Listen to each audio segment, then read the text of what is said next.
Hello again, and welcome to The Everyday Marksman, the podcast where it's all about tactical skills for living a more adventurous life. I have gotten more frequent on the microphone. I'm happy to talk to you again today about an exciting thing that I've got coming up.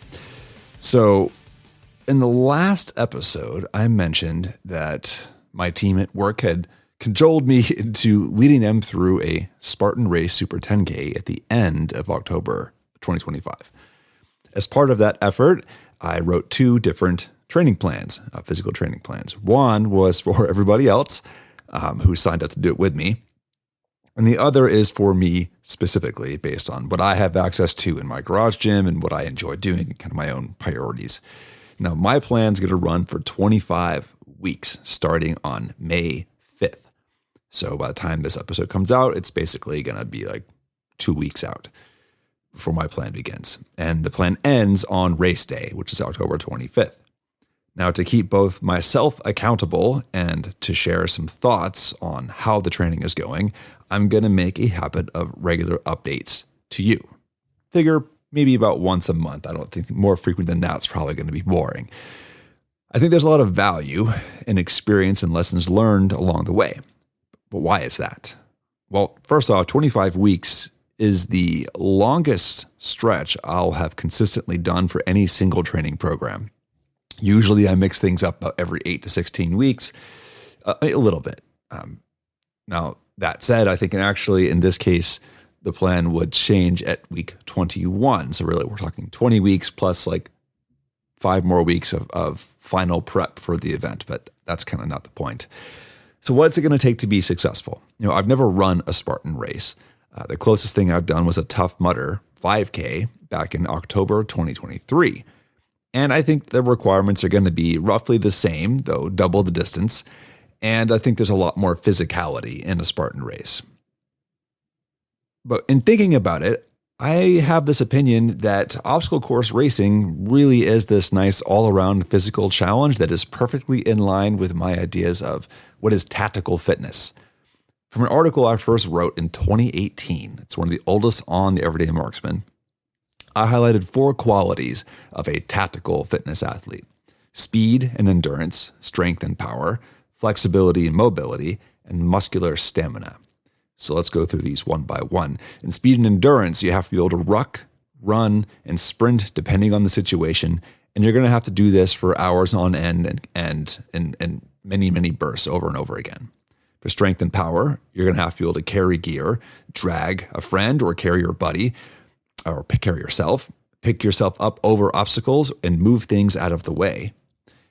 For flexibility and mobility, you will need to move over uneven terrain without injury, drop into awkward or tight positions, and quickly get back out again so you can sprint to the next position. And then for muscular stamina, you're going to have to exert muscular force again and again and again. And as I quoted in the article, bad things don't stop happening just because you're tired. To quote somebody who's in the Marksman server, shout out Ross, he once told me, and he's a former Army Ranger, said that combat is an athletic event. And that's always kind of stuck with me as the idea here. Now, this list, speed and endurance, strength, power, flexibility, mobility, and muscular stamina, seems extremely relevant for a Spartan race, much less just your everyday life. Now, when it comes to training, in all honesty, I am not going to try and be competitive in this event. If it was just me and doing it for myself, I would aim for that top 10% of my age bracket. But in this case, there's a team of about 6 other people who signed up to do it with me, and each of them have different levels of physical capabilities and training backgrounds. And if they followed the plan that I wrote for them, I bet they'd be very well prepared.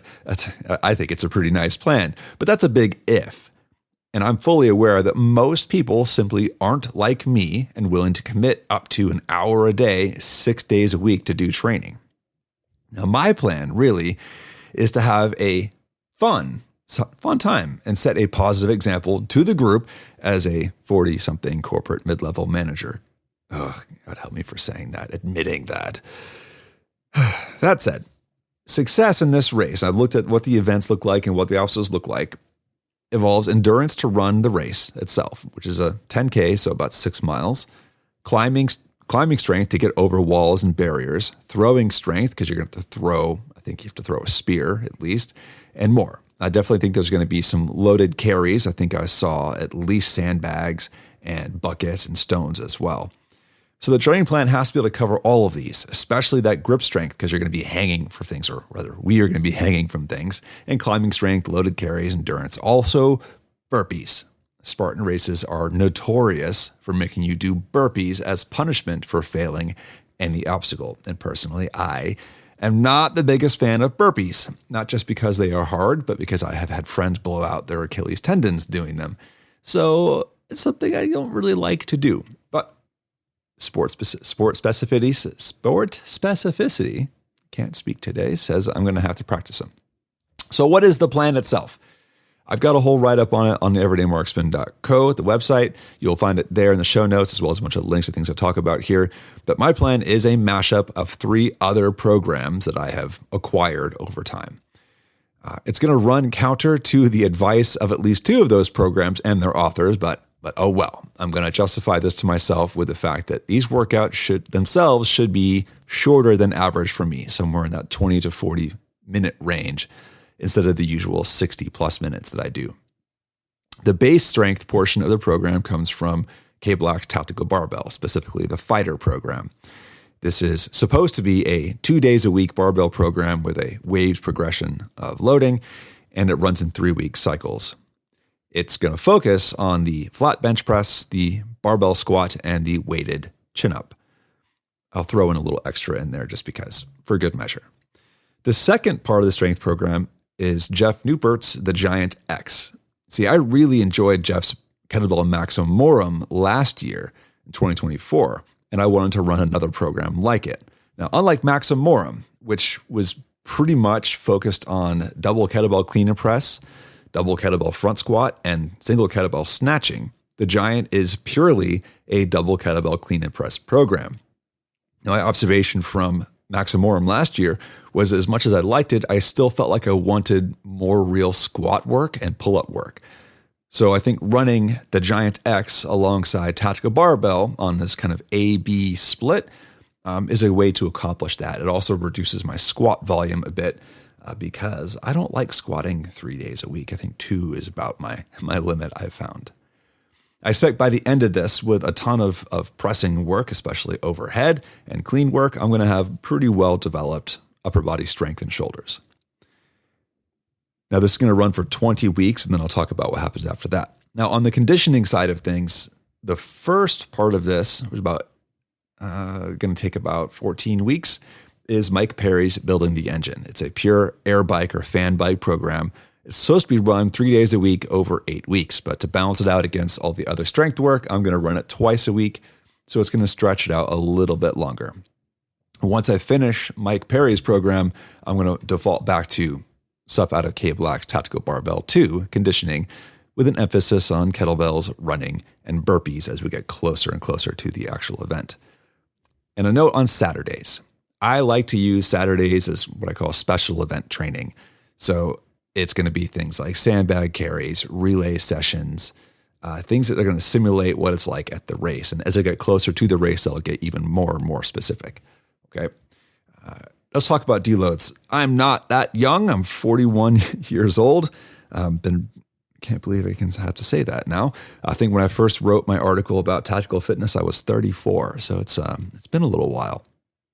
I know that I can't just attack things week over week. So every 7th week, I have it built in an easy week. The idea here is to cut back the training volume, cut back the intensity, do something just to keep the blood moving and the joints healthy, but otherwise let all that stress I'm accumulating dissipate so that I can actually improve and be ready for the next section of 6 weeks.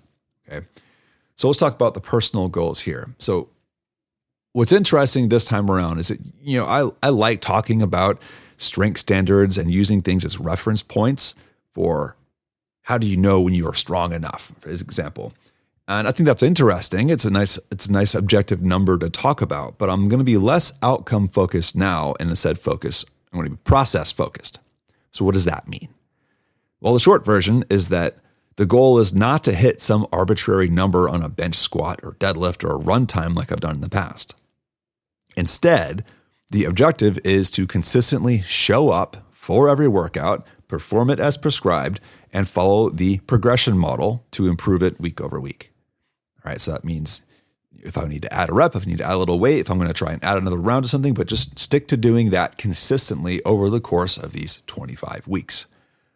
Along with that, I need to make sure that I get at least 7 to 7.5 hours of sleep per night. 8 hours of sleep is pretty much not happening for my life at the hours that I do.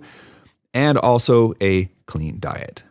And I'll note here that I'm saying clean diet, not a calorie deficit. I'm not trying to lose weight during this because this is a lot of work, and trying to lose weight at the same time, eating in a calorie deficit, is going to make me not recover very well. And I think my performance will just get worse week to week.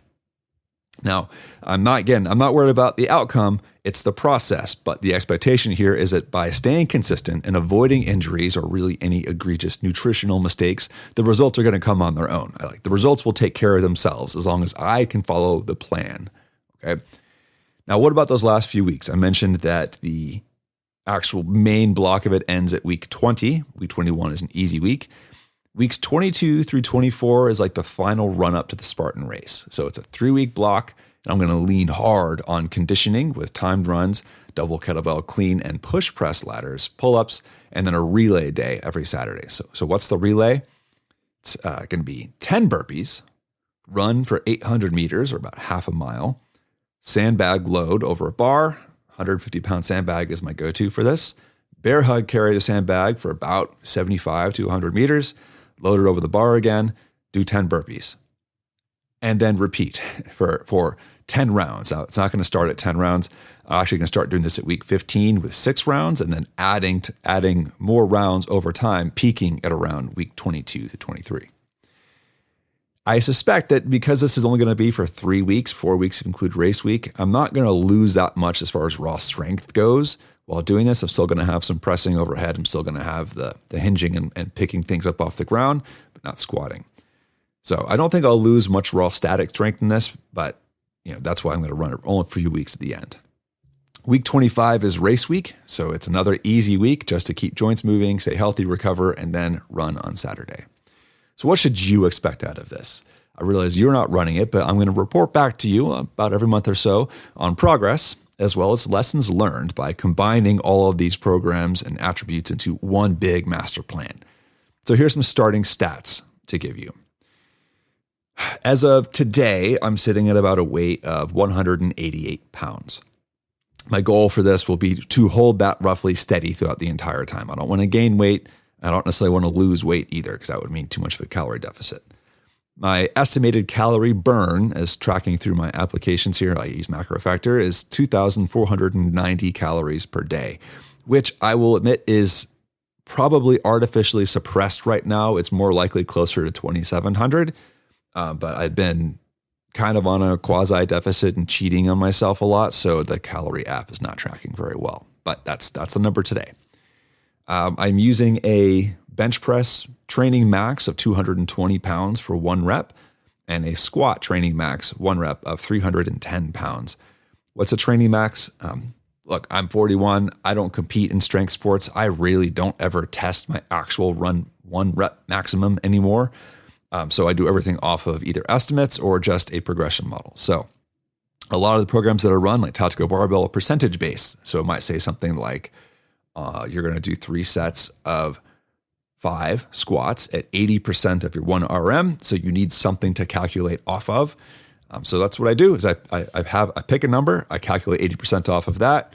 And every 3 weeks, if I did everything fine, I just add 5 to 10 pounds to that max number and then go again. I don't actually know if I can do that max number. I'm just programming off of it. So that's how that works.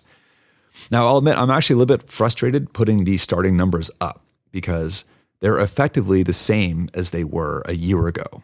And even though I have been training in the gym consistently for the last year, I have not been consistent about keeping the same exercises, same techniques, same nutrition, and progression models.